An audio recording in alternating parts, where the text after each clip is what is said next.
परिचय करून दिला की पुण्याहून आले फार कोणीतरी मोठे काय असा भास करून दिला. मी तुमच्यातच एक आहे. माझं गाव याच तालुक्यात, माझा जन्म याच तालुक्यात, माझं गाव आहे तोंडले कोंडले. म्हणजे आता तुम्हाला कळेल की आपल्यातलाच एक आहे. माझा जन्म सुद्धा वस्तीवर झाला होता. माझ्या आई वडिलांना लिहिता वाचता येत नव्हतं. अशा आणि मी सुरुवातीला प्रोफेसर म्हणून काम केलं त्यावेळेला मी कॉन्स्टिट्यूशन शिकवत होतो. घटनेचा सखोल अभ्यास केलाय, कायद्याचा अभ्यास केला. ही जी महाराष्ट्रातली अशा रीतीचं हे आयोजन हे पहिलंच दिसत आहे. आणि अशा हा स्तुत्य कार्यक्रम माळशिरस वकील संघ आणि आयोजकांनी केलेला आहे. आणि याचे पडसाद, याचा व्याप्ती वाढत जाऊन संबंध देशभर याचे पडसाद उमटणार आहे. तेव्हा आता एकाच यांनी सांगितलं की 45 लाख, मी म्हणेन 45 कोटी लोकांच्या पर्यंत. आपण पाहिलं महामानवांनी ड्राफ्टिंग कमिटीचे अध्यक्ष असताना आपल्या या राज्यघटनेचा मसुदा तयार केला. आपल्याला कल्पना आहे की दुसरं महायुद्ध सुरू व्हायचं होतं आणि दुसऱ्या महायुद्धामध्ये भारतीय सैन्य ब्रिटिशांच्या बाजूने लढणार नाही असं आपल्या नेत्यांनी मांडलं होतं. आणि त्यानंतर त्यावेळेला असं ठरलं की महायुद्ध संपल्यानंतर भारताच्या स्वातंत्र्याचा विचार केला जाईल. 1945 साली दुसरं महायुद्ध संपलं.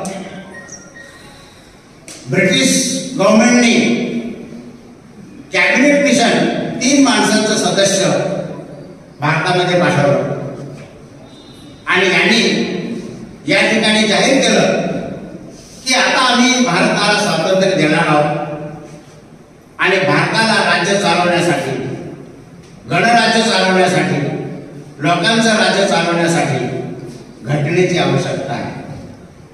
तेव्हा घटना तयार केली पाहिजे. त्यासाठी घटना समितीची स्थापना केली.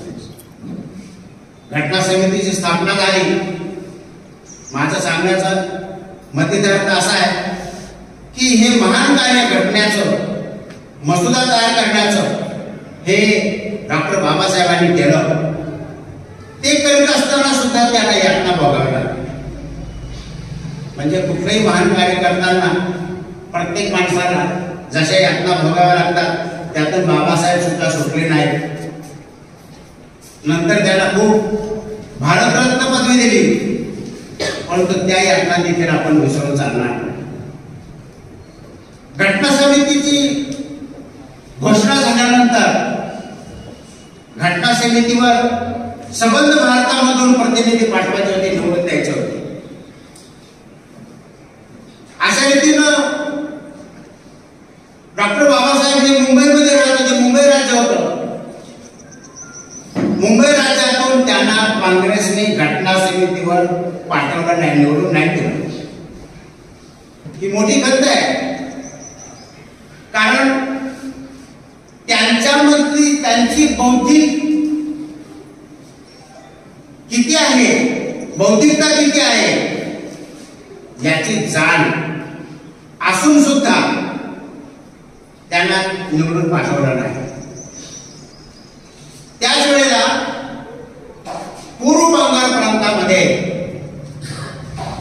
मंडळ नावाचे एक नेते होते आणि त्यांनी बाबासाहेब आंबेडकरांना पूर्व बंगालमधून घटना समितीवर पाठवलं. घटना समितीवर पाठवल्यानंतर त्या ठिकाणी यांच्या भाषणातून लोकांना कळायला लागलं, घटना समितीच्या सर्व सदस्यांना कळायला लागलं की यांच्यामध्ये बुद्धिमत्ता काय आहे.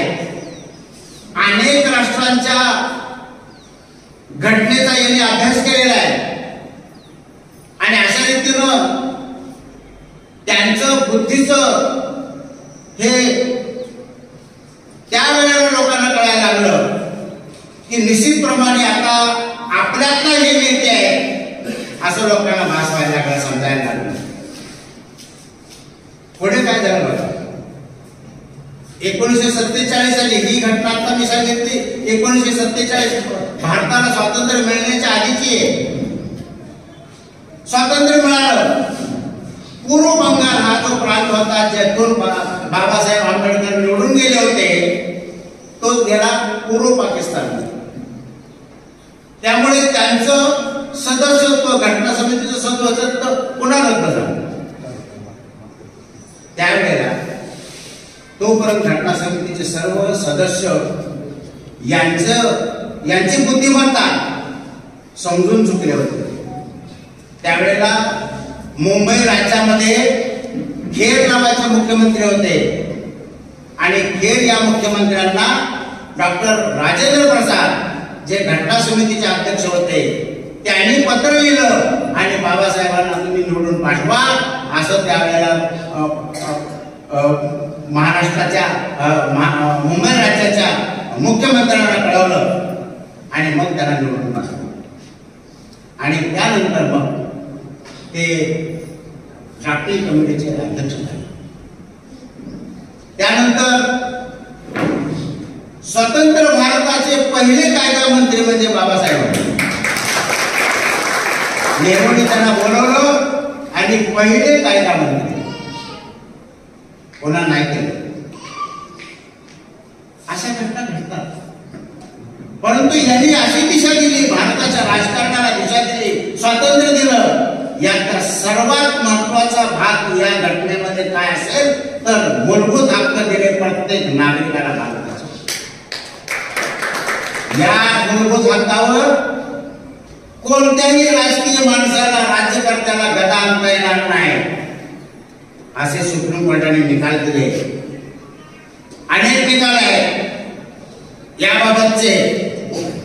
आपल्याला कल्पना आहे की 1975च्या दरम्यान आणीबाणी या देशामध्ये लाटली गेली आणि अनेकांना जेलमध्ये टाकलं, तुरुंगामध्ये टाकलं. त्यावेळेला निकाल दिले आहेत केशवानंद भारती वगैरे असंख्य निकाल आहेत आणि त्यामध्ये सांगितलं बाबासाहेबांनी ही जी घटना केली या घटनेच्या चौकटीतच प्रत्येक कायदा बनवला गेला आणि बनवलेला कायदा हा या घटनेच्या चौकटीत आहे का नाही हे ठरवण्याचे अधिकार सुप्रीम कोर्टाला बरोबर. आणि अशा रीतीनं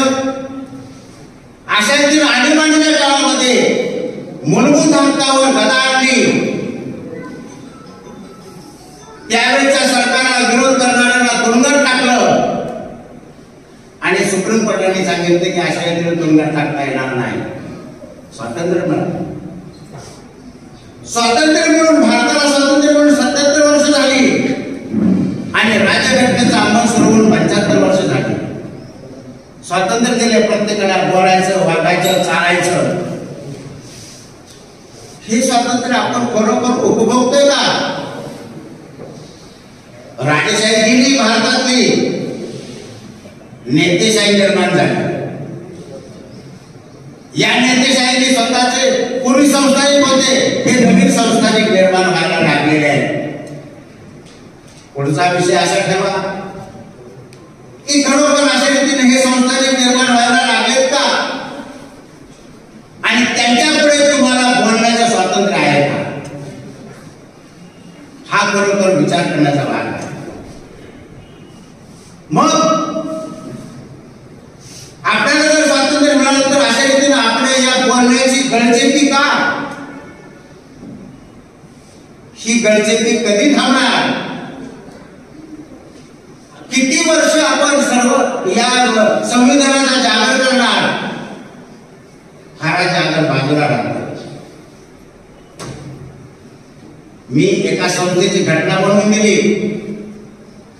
त्या घटनेमध्ये लिहिलं की संस्थेचा अध्यक्ष, एक अध्यक्ष 10 वर्षापेक्षा जास्त पुन्हा अध्यक्ष त्याला होता येणार नाही. आपल्या भारतीय राज्यघटनेमध्ये दुरुस्ती पाहिजे. 10 वर्षापेक्षा जास्त आमदार आणि खासदार म्हणून त्याला उभा राहता येणार नाही. वर्षानुवर्ष त्यांच्याच घरातले राजेशाही सारखं राजा, त्याचा राजपुत्र हे चाललंय पुढे, हेच पाहतोय आपण. आणि यांनी काय केलंय? या राजपुत्राने आपले बोलण्याची ही जे स्वातंत्र्य होत आहे ते हिरावून घेतलं जातंय का? हा विषय ठेवा. खरोखर हा विषय महत्वाचा आहे. अनेक लोकांच्याकडनं. आणि याला उपाय काय? उपाय सचवणार स्पर्धा ठेवा. उपाय कोणी एखादा मनुष्य सुचवू शकतो. कारण हे धनंद्या वेगवेगळ्या कार्यालयात मीटिंग घेतल्या जातात. मीटिंग मध्ये साहेब असतो आणि कनिष्ठ हा क्लार्क सुद्धा असतो. का? जे साहेबाचं देण्यात येणार नाही ते कदाचित क्लार्क देण्यात येऊ शकतो. तेव्हा अशा रीतीने हा जो उपाय आहे हा कोणीही सुचवू शकेल. आणि अशा प्रकारची दुरुस्ती या केली गेली पाहिजे किंवा नाही. आपल्या स्वातंत्र्यावर, बोलण्याच्या स्वातंत्र्यावर कथा आहे का? आपल्या याच्यासाठी हा आर्थिक निकष, आमदारकीला उभा राहण्यासाठी, खासदारीला उभा राहण्यासाठी आर्थिक निकष वर्षानुवर्ष चालत राहणार आणि आपण मतदानच करत राहणार. ही वेळ मग आपल्याला सर्वांना जर कुठल्याही ठिकाणी तुम्हाला निवडणुकीला उभे राहण्याची संधी आहे, संधी नाकारत नाही, पण शक्य आहे का? मग शक्य नाही तर हे शक्य आपल्याला घटनेच्या आधारे करता येईल का? त्यापर्यंत पाहिजे. मित्रांनो, बोलण्यासारखं खूप भरपूर आहे, परंतु खूप वेळ झाला. आपल्या आता जास्त मी हे करू शकत नाही. तेव्हा आपण या ठिकाणी आपण ऐकलं, मला बोलवलं, आपण तासनतास बोलू शकतो, परंतु हा या ठिकाणी आता खूप वेळ झालेला आहे. आपण संयोजकांनी मला इथे बोलवलं, 2 शब्द बोलण्याची संधी दिली, त्याबद्दल सॉरी. मी सुमित सरांचं नाव घ्यायचं विसरलो, माफ करा. कारण सर्वांचा नावाचा उल्लेख मी केला तेव्हा सुमित सरांच्या नावाचा उल्लेख राहिला होता. असू द्या. परंतु सर्व वकील मंडळी देखील या ठिकाणी उभी आहे आणि ही वकील मंडळी तुम्हाला पुढच्या कार्यक्रमाला सतत साथ देतील असं मी याला. आणि यांच्यातला मी रिटायर झाले असल्यामुळे मी यांच्यातलाच एक वकील आहे असं सांगणार आणि एक सामान्य माणसासारखं आहे. परंतु आता मला विचारलं प्रॉसिक्युशन म्हणजे काय आहे, मला काही कळलंच नाही म्हणजे लोकांना.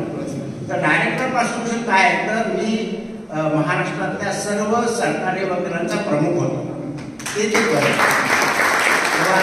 मला बोलवलं, 2 शब्द ऐकून घेतले, घाईघाई बोललो. तेव्हा काही जास्त भावनात्मक गुण बोललं असेल. या तालुक्यातलं सगळं, या जिल्ह्यातलं सर्व राजकारणाला मी जवळून ओळखतो, माहिती आहे. त्याच्या अभ्यासाने बोललोय असंही समजा. तेव्हा परंतु यातनं तोडगा हा निघणं गरजेचं आहे. हे प्रत्येकाला वाटतंय, परंतु सुरुवात होत नाही. आभारी. धन्यवाद.